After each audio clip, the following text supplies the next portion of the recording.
Let us speak about healing. Healing is a very subjective process. People go through healing in different way. People see healing different.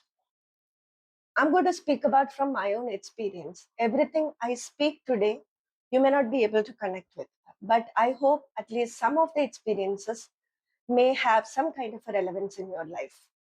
So today we will speak about two things. One is like, how do you know that you're on the right path of healing? Second thing we are going to speak about, how did I heal? Now, so why am I speaking about how do you know that you are healing? Because healing is not a tangible process. People, like I said, like people see it in a different way. Like, how do you know that, okay, you are finally healed? So healing is not just about having only happy emotions, right? Every time happy is not healing.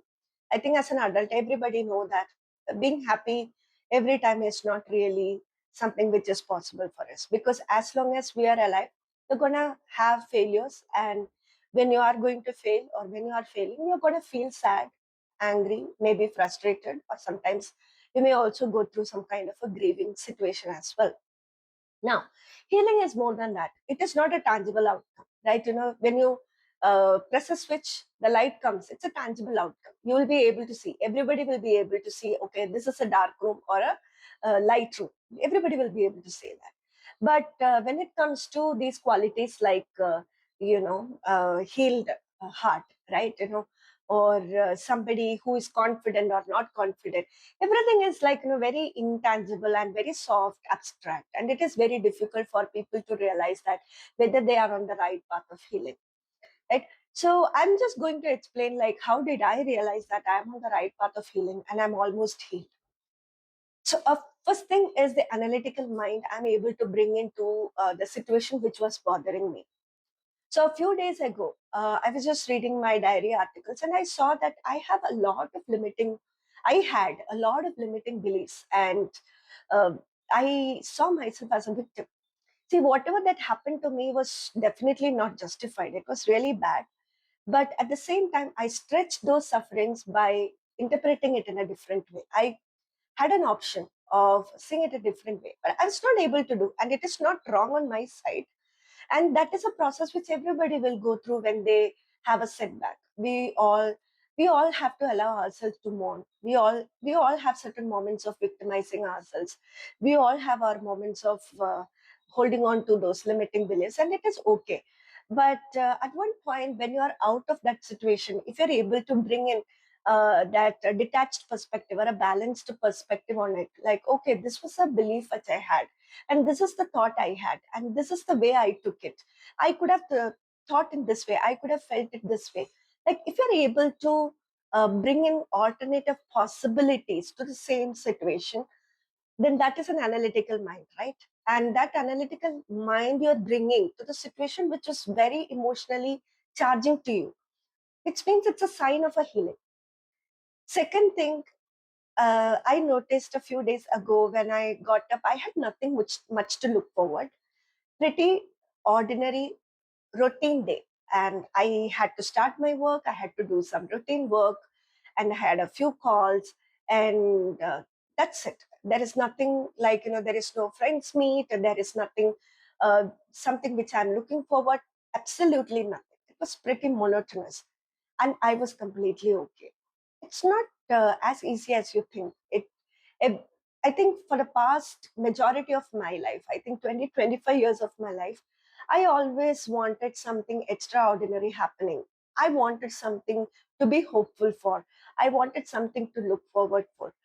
And when I realized that I had nothing to look forward, it was not making me feel unhappy.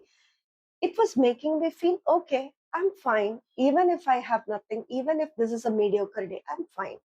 That is the detachment which I'm talking about. Like, you're okay to live this life for the next 30-40 years as long as you're alive in this world, right? You are pretty much okay and content and grateful for what you have.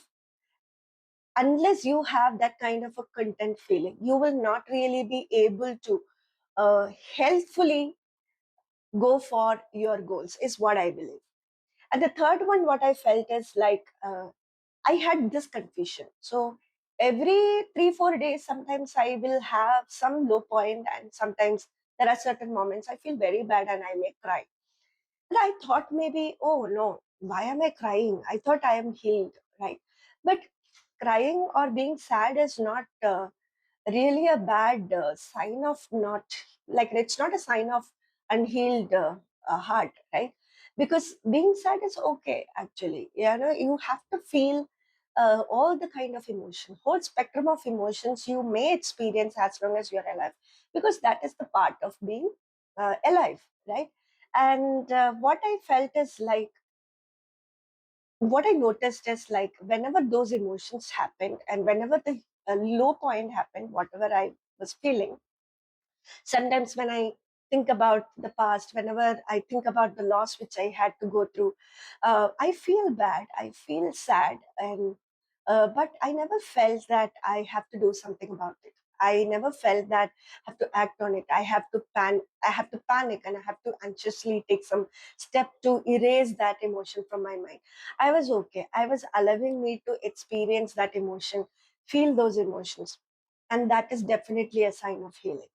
Now, how did I heal? Uh, to be honest, I would admit that I never had healing as my agenda. I never worked for it. I never even thought that I have to heal it. I had certain things in my mind. I was searching for it. I was seeking for it. I never thought that, okay, no, I'm having a lot of pain. I have to sit and face it. No, I never thought. In fact, I was always behind what I wanted. And when you are actually running behind something, you are escaping yourself, you are escaping from the uncomfortable thought you are having, right? So have you ever seen yourself sitting doing nothing, allowing the thoughts to pass through your brain? It's very uncomfortable, and I have never done that. I always ran to my friend to discuss my feeling, or I will do something so, maybe I will immerse myself in some other project so that I distract. Or sometimes what I do is I try hard. I try hard in a different way to go for what I wanted. So what actually happened is I always escape my life. It's like bypassing life, right? So, but this time what happened is like, I felt that I reached a dead end. So I visualized it like a very big, large wall, and you can't really cross over that wall. Right? You can't destroy and go to the other side of it. And I felt that I had nowhere to go and I have to sit there. And I sat there. It's just a visual I'm giving. And basically, what I'm telling is, I finally felt that I reached a dead end and I have nothing much to try in this. And I have to accept the failure. I have to accept certain things about life. And it just happened. It just happened when I felt that I ran out of options, to be honest. And it may not really be a graceful healing process, right?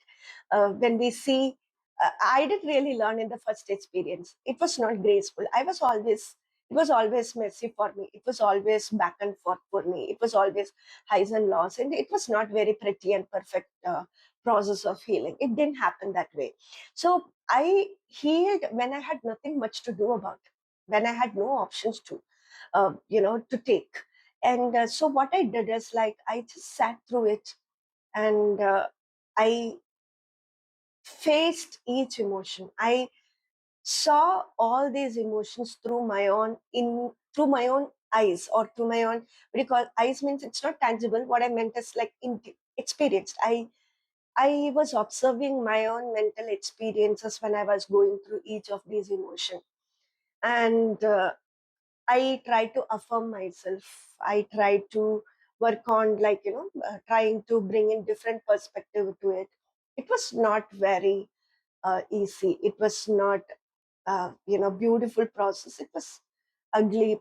There were days when, like, I was crying a lot, and there were days I was not crying also. So, but at the same time, to my surprise, it was not impossible as well. So I was able to do it, and now when I look back to it, I feel that I'm grateful this happened, because at some point we all have to move on and accept, and what do you say, go to the next step, and for that to do, you need to heal. And this happened because I was forced to observe. I was forced to heal. And but everybody is not like that. There are certain people who learn by observation. There are certain people who learn by reading books, learn by talking to people. I was not like that. I was more of an experiential learner. I had to experience it firsthand to learn something, and so it took a lot of time for me. It may not really be this delayed for everybody. I have seen a lot of young people who are healed much faster than me, and they are in the same thought, they are in the same wavelength of mind when it comes to those emotional processing thoughts which I have, and they have gone through it already, 10, 12 years ago. So which took a lot of time for me. And I also have seen a lot of people who have never put an effort to heal as well. So it is very subjective, and it is it's individualized, and it has to take its own time, it has to take its own journey. And this is all about my own process of healing. Thank you.